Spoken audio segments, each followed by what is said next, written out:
दोस्तों, आप लोगों का स्वागत है पीसीएस हिंदी एकेडमी में। आज मैं आप लोगों को 7th क्लास की ज्योग्राफी का चैप्टर नंबर 9 पढ़ाऊंगा। आइए दोस्तों शुरू करते हैं। जैसा कि चैप्टर का नाम है रेगिस्तान में जीवन। अध्याय 5 में आप पढ़ चुके हैं कि पेड़ पौधे पशुओं एवं मनुष्य के लिए जल ही जीवन है। दोस्त, अध्याय 5 में आपको बताया गया है कि जो होते हैं, पशु होते हैं, पौधे होते हैं, मनुष्य होते हैं, इन सबके जीवन के लिए जल इनका इनके जीवन के लिए जल बहुत अति आवश्यक है। जहाँ पीने के लिए जल ना हो, मवेशियों के चरने के लिए घास ना हो एवं फसल उगाने के लिए जल ना हो तथा ऐसे स्थान जहाँ किसी भी जीव के लिए जीवन कठिन ही होगा। दोस्त, बताया गया है ऐसा स्थान जहाँ पीने के लिए जल ना हो, मवेशियों मतलब जानवरों को चरने के लिए घास का मैदान ना हो, फसल उगाने के लिए जल ना हो, ऐसे स्थान पर जीवन कठिन ही होगा। अब हम विश्व के उन स्थानों के बारे में पढ़ेंगे जहां लोग अत्यधिक कष्टकारी तापमान में भी जीना सीख चुके हैं। दोस्त, बताया गया है कि अब हम उसके बारे में बात करेंगे जहां लोग अत्यधिक कष्टकारी तापमान के कारण भी जीवन जीना सीख चुके हैं। इनमें से कुछ स्थान आग की तरह गर्म होते हैं। ऐसे स्थानों की चर्चा होगी आगे दोस्त, जो आग की तरह गर्म हैं, तो कुछ बर्फ की तरह ठंडे हैं, तो कुछ ऐसे भी हैं जो बर्फ़ की तरह ठंडे हैं। ये विश्व के रेगिस्तान क्षेत्र हैं। इन क्षेत्रों में कम वर्षा, विरल वनस्पति एवं चरम तापमान होते हैं। तापमान के आधार पर रेगिस्तान गर्म या ठंडे हो सकते हैं। तापमान के आधार पर रेगिस्तान को 2 भागों में बांटा जाता है दोस्त, जैसे गर्म रेगिस्तान और ठंडा रेगिस्तान हो सकते हैं।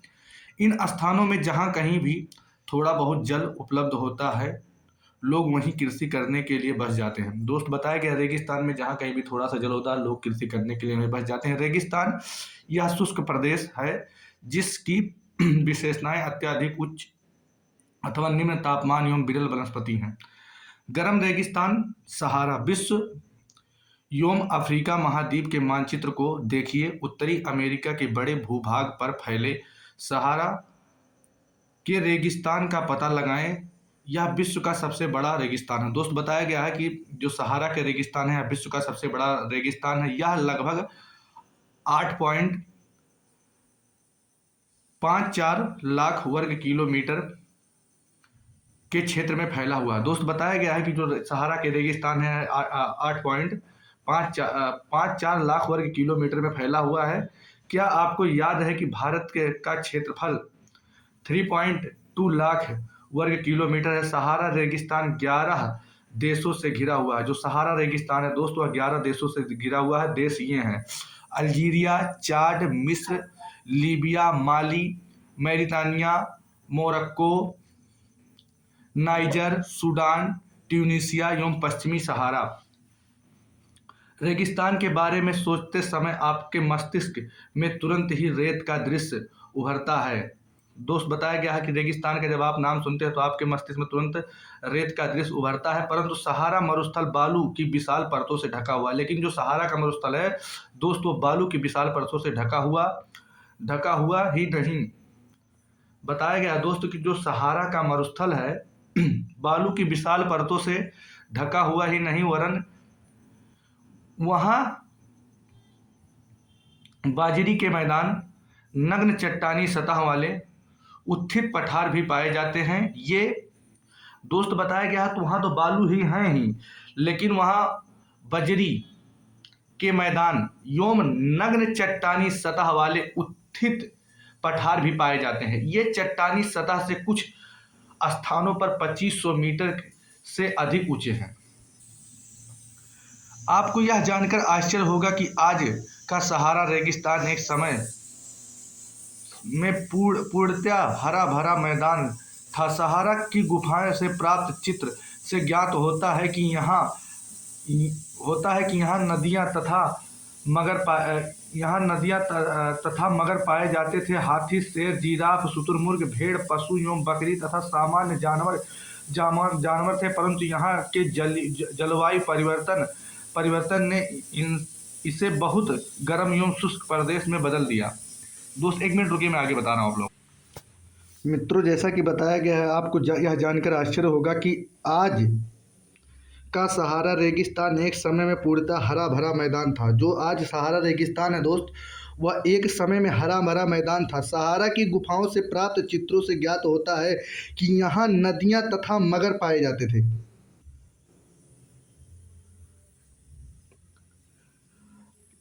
हाथी, शेर, जिराफ, शुतुरमुर्ग, भेड़, पशु तथा बकरियां सामान्य जानवर थे। यहाँ यहाँ पे जानवर भी पाए जाते, परंतु यहाँ की जलवायु परिवर्तन ने इसे बहुत गर्म हुआ शुष्क प्रदेश बना दिया। दोस्तों, जैसे कि मैं आपको एक लाइन में बताना चाहूँ कि जो हमारा सहारा का रेगिस्तान है, पहले रेगिस्तान नहीं था, पहले यह हरा भरा मैदान था, लेकिन यहाँ जलवायु परिवर्तन के कारण, यहाँ की जलवायु परिवर्तन हुई, उसी के कारण यह गर्म एवं शुष्क प्रदेश में बदल दिया।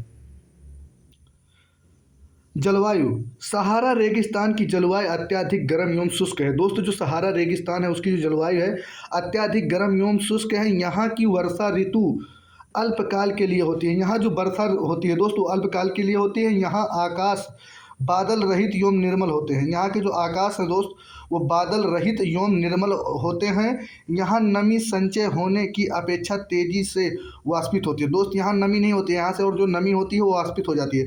दिन की समय अविश्वसनीय रूप से गर्म होता है। दोस्त, बताया गया है कि दिन के समय अविश्वसनीय रूप से गर्म होता है।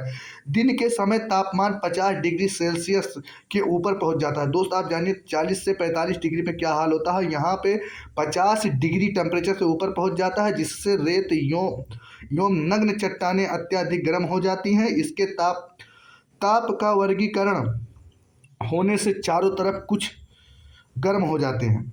दोस्त, इतनी गर्म होती है कि जिसका कोई हिसाब नहीं। 50 डिग्री से ऊपर यहाँ पे टेम्परेचर चला जाता है। इसी के कारण आसपास भी काफ़ी गर्मी होती है। रातें अत्यधिक ठंडी होती हैं, और यहाँ की जो रातें होती हैं दोस्तों अत्यधिक ठंडी होती है तथा तापमान गिरकर हिमांक बिंदु लगभग 0 डिग्री सेल्सियस तक पहुँच जाता है। दिन बहुत गर्म होता है दोस्त, और रात ठंडी होती है। सहारा के अल्जीरिया क्षेत्र में जो त्रिपोली लीबिया के दक्षिण भाग में स्थित है, यहाँ का सबसे अधिक तापमान 1922 में 57 डिग्री 7 सेल्सियस दर्ज किया गया था। 57 डिग्री मतलब 57.7 डिग्री दर्ज किया गया था। दोस्त, अब आपको बता रहे हैं वनस्पति जात एवं प्राणी जात। सहारा रेगिस्तान की वनस्पतियों में कैक्टस, खजूर के पेड़ एवं एकेसिया पाए जाते हैं। यहाँ कुछ स्थानों पर मरुधान, खजूर के पेड़ों से घिरे हरित द्वीप पाए जाते हैं। दोस्त, बताया गया है यहाँ कुछ स्थानों पर मरुधान, खजूर के पेड़ों से घिरे हरित द्वीप पाए जाते हैं।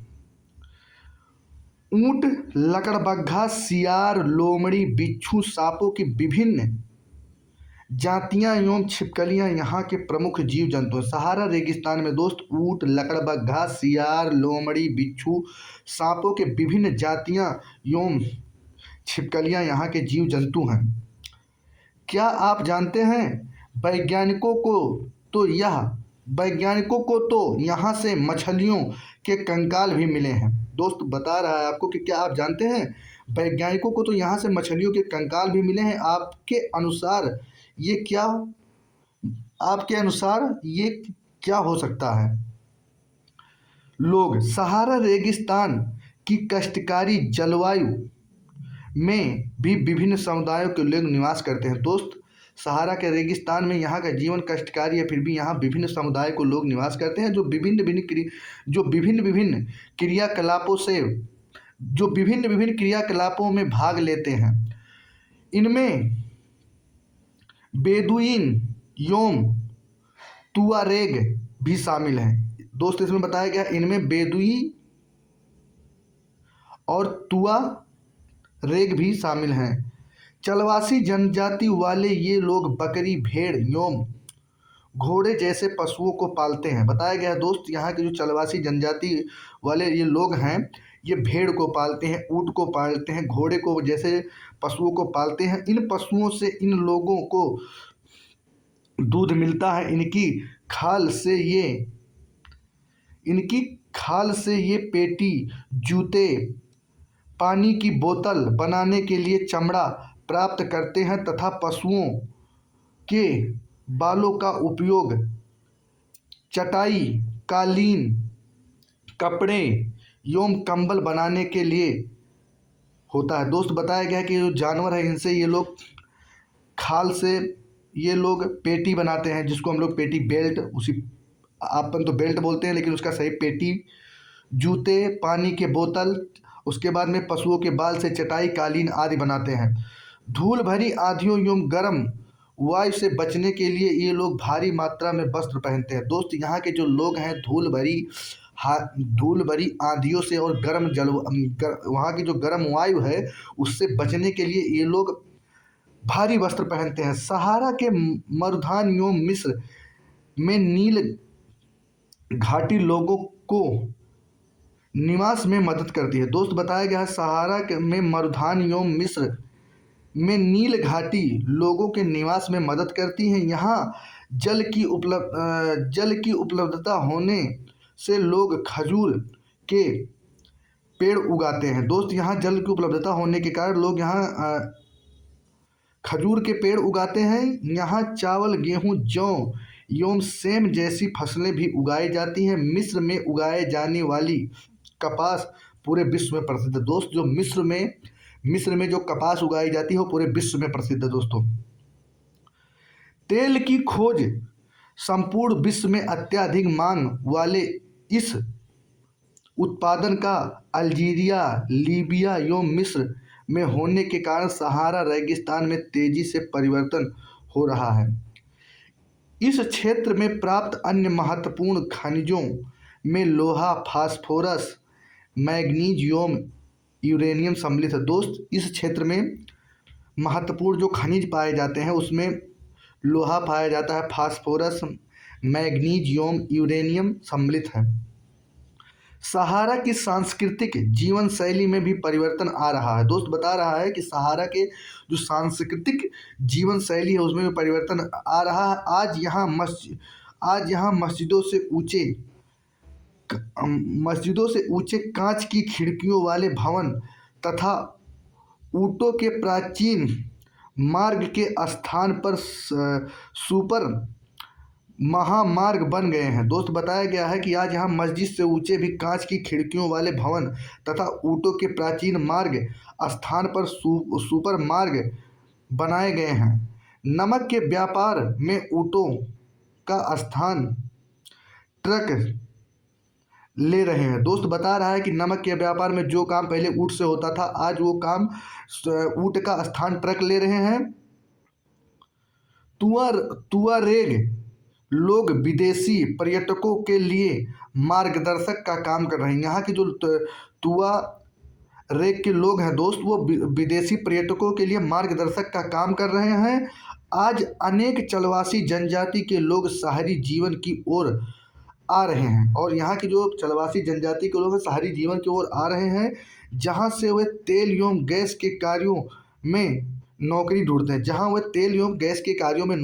हैं। दोस्तों जब रेत को पवन उड़ा ले जाती है तो वहाँ गर्त बन जाता है। दोस्त जब रेत को पवन उड़ा ले जाती है तो वहाँ गर्त बन जाता है जहाँ गर्त में भूमिगत जल सतह पर आ जाती है, जिससे जो भूमिगत जल है दोस्तों सतह पे आती है वहाँ मरुधान बनते हैं। ये क्षेत्र उपजाऊ होते हैं, लोग इनके आसपास निवास करते हैं एवं खजूर के पेड़ तथा अन्य फसल उगाते हैं। कभी कभी मरुधान असामान्य रूप से बड़ा भी हो सकता है। मोरक्को में टैफिलालेट मरुधान ऐसा ही एक विशाल मरुधान है जो 13,000 वर्ग किलोमीटर के क्षेत्र में फैला हुआ। दोस्त बताया गया है कि मोरक्को में एक है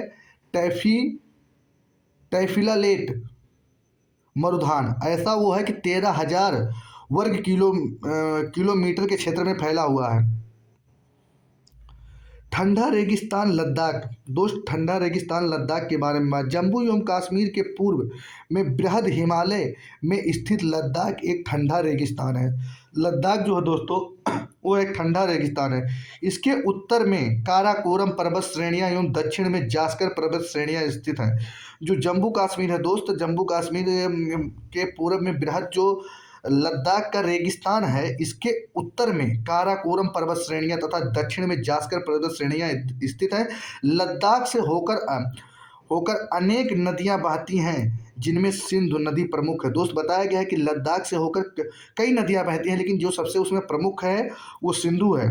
ये नदियां गहरी घाटियां यो महाखंड गार्ज का निर्माण करती हैं। बताया गया है दोस्त कि ये जो लद्दाख से होकर जो नदियां गुजरती हैं, ये नदियां गहरी घाटियां एवं महाखंड गार्ज का निर्माण करती हैं। लद्दाख में अनेक हिमानियां हैं। दोस्त बताया गया है कि लद्दाख में अनेक हिमानियां हैं, जैसे ग्रेगी हिमानी। लद्दाख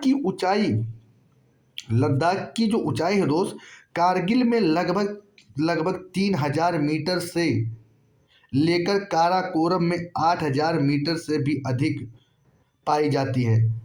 अधिक ऊंचाई के कारण यहाँ की जलवायु अत्यधिक शीतल एवं शुष्क होती है। दोस्त बताया गया है लद्दाख की अत्यधिक ऊंचाई के कारण ही यहाँ की जलवायु शीतल एवं शुष्क होती है। इस क्षेत्र पर वायु दोस्त बताया गया है कि इस ऊंचाई पर वायु परत पतली होती है। दोस्त बताया गया कि जो ऊंचाई होती है, यहाँ की जो वायु की परत होती है पतली होती है, जिससे सूर्य की गर्मी की अत्यधिक तीव्रता महसूस होती है। ग्रीष्म ऋतु के दिन में तापमान 0 डिग्री सेल्सियस से कुछ ही अधिक होता है एवं रात में तापमान 0 से -30 डिग्री सेल्सियस के नीचे चला जाता है। दोस्त बताया जा रहा है कि लद्दाख में गर्मियों के दिन में आप जानिए 0 से थोड़ा ऊपर मतलब तापमान होता है, और उस समय रात -30 डिग्री के लगभग चला जाता है। शीत ऋतु में यह बर्फीला हो जाता है, बर्फ़ जम जाता है, ठंडा तापमान लगभग हर समय -40 डिग्री सेल्सियस से नीचे रहता है। और ठंडक के दिन में दोस्त वर्तमान में जैसे आप इस समय ठंडक पड़ रही, इस समय आप लद्दाख में चला जाएंगे तो -40 डिग्री सेल्सियस वहाँ का टेम्परेचर रहता है। चूँकि यहाँ हिमालय की वृष्टि छाया क्षेत्र में स्थित है, क्योंकि जो यह है दोस्त, यह हिमालय की वृष्टि छाया क्षेत्र में स्थित है, अतः यहाँ वर्षा बहुत ही कम होती है, और लद्दाख में वर्षा बहुत ही कम होती है। मुश्किल से 10 सेंटीमीटर प्रतिवर्ष यहाँ वर्षा होती है। यह क्षेत्र बर्फीली हवाओं एवं तेज जलाने वाली सूर्य ताप का अनुभव करता है। यह जानकर आपको आश्चर्य होगा कि यदि आप सूर्य की धूप में इस तरह बैठे हैं कि आपके पैर छाया में हों, तो आप एक साथ एक समय पर ही उष्माघात एवं तुषार उपघात से ग्रसित हो सकते हैं।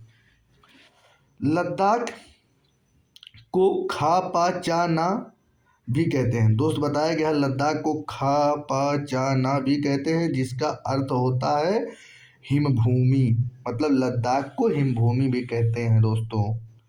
अब आगे आइए, वनस्पति जात एवं प्राणी जात। यहाँ उच्च शुष्कता के कारण वनस्पति विरल हैं।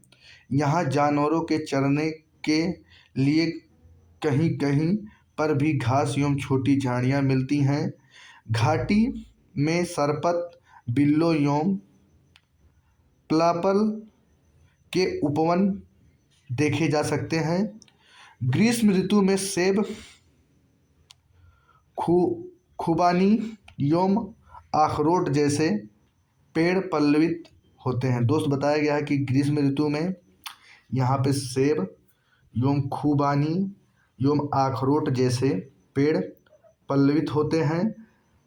लद्दाख में पक्षियों की विभिन्न प्रजातियां नज़र आती हैं। दोस्त बताया गया है कि लद्दाख में जो पक्षियों के विभिन्न प्रजातियां नज़र आती हैं, इनमें राबिन, रेड स्ट्रार्ट, तिब्बती स्नोकोकाक, रेबेन, योम हुप यहाँ पाए जाने वाले सामान्य पक्षी हैं। इनमें से कुछ प्रवासी पक्षी हैं। दोस्त इनमें से बताया गया है इनमें कुछ प्रवासी पक्षी भी हैं। लद्दाख के पशुओं में जंगली बकरी, जंगली भेड़, याक एवं विशेष प्रकार के कुत्ते आदि पाए जाते हैं। इन पशुओं को दूध, मांस एवं खाल प्राप्त करने के लिए पाला जाता है।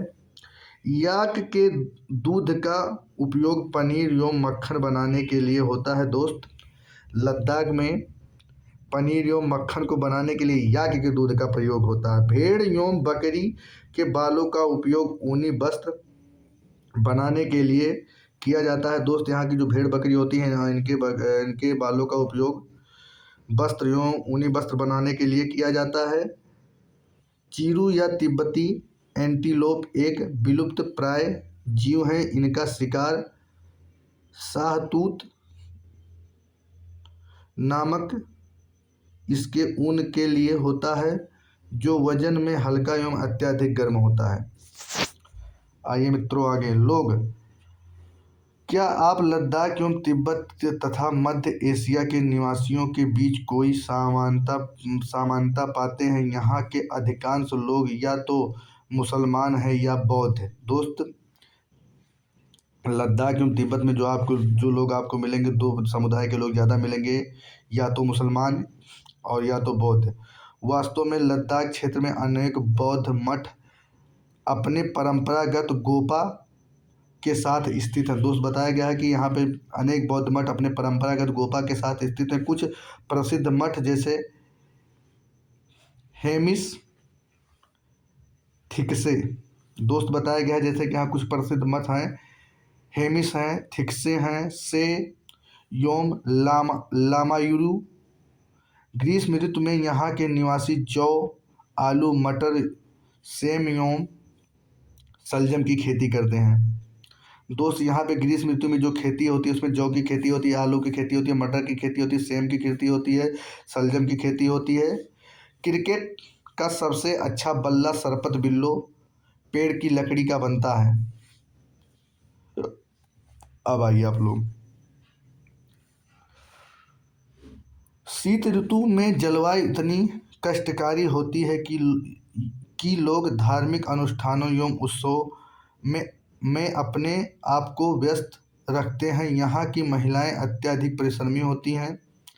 दोस्त इस क्षेत्र की जो महिलाएं होती हैं अत्यधिक परिश्रमी होती हैं। वे केवल घर एवं खेत में ही काम नहीं करती बल्कि छोटे व्यवसाय एवं दुकानें भी संभालती हैं। लद्दाख की राजधानी लेह सड़क एवं वायुमार्ग द्वारा भली भांति जुड़ी हुई है। राष्ट्रीय राजमार्ग 1A लेह को जोजिला दर्रा होते हुए जम्मू होते हुए कश्मीर घाटी से जोड़ता है। दोस्त बताया गया है कि जो राष्ट्रीय राजमार्ग ये है 1A, यह लेह को जोजिला दर्रा होते हुए कश्मीर घाटी को जोड़ता है। क्या आप हिमालय की कुछ अन्य दर्रों के नाम बता सकते हैं? अगर बता सकते हैं तो कमेंट में बताइए। यहाँ का प्रमुख क्रियाकलाप पर्यटन है। देश विदेश से अनेक पर्यटक यहाँ पर्यटन के लिए आते हैं। गोपा दर्शन, घास के मैदान एवं हिमनदों की सैर एवं उत्सवों तथा अनुष्ठानों को देखने यहाँ के प्रमुख पर्यटक आकर्षक हैं। आधुनिकीकरण के फलस्वरूप यहाँ के जनजीवन में परिवर्तन आ रहा है, लेकिन लद्दाख के लोगों ने शताब्दियों से प्रकृति के साथ समन्वय एवं संतुलन रखना सीखा है। जल एवं ईंधन जैसे साधनों की कमी के कारण ये आवश्यकता अनुसार मितव्ययिता से ही इनका उपयोग करते हैं और कुछ भी व्यर्थ नहीं करते हैं। यहाँ के लोग दोस्त पर्यावरण के साथ जीना सीख गए हैं। जिस चीज़ की जैसी आवश्यकता होती है उसी प्रकार खर्च करते हैं। मनाली लेह लेह राजमार्ग 4 दर्रों से होकर गुजरती है। रोहतांगला दर्रा, बारा लाचा दर्रा, लुनगा लाचा दर्रा, योम टंग लंग ला टंगलंगला। राजमार्ग केवल जुलाई से सितंबर के बीच खुलता है, जब बर्फ़ को मार्ग से हटा दिया जाता है। दोस्त बताया गया कि यह मार्ग जुलाई से लेकर सितंबर तक के बीच में खुलता है, उस समय जब बर्फ़ को मार्ग से हटा दिया जाता है। दोस्त मुझे उम्मीद है कि आप लोगों को ये क्लास अच्छे से समझ में आई होगी। यदि अच्छे से समझ में आई होगी तो आप लोग इसको अपने दोस्तों के पास शेयर कीजिए, लाइक कीजिए। और मैं आप लोगों को अब क्लास 8th की NCERT पढ़ाऊँगा ज्योग्राफी का। ये आप लोगों को 6 से लेकर 12 तक पूरी पढ़ाऊँगा। मिलते हैं दोस्त अगली क्लास में, तब तक के लिए नमस्कार, बाय बाय, टेक केयर।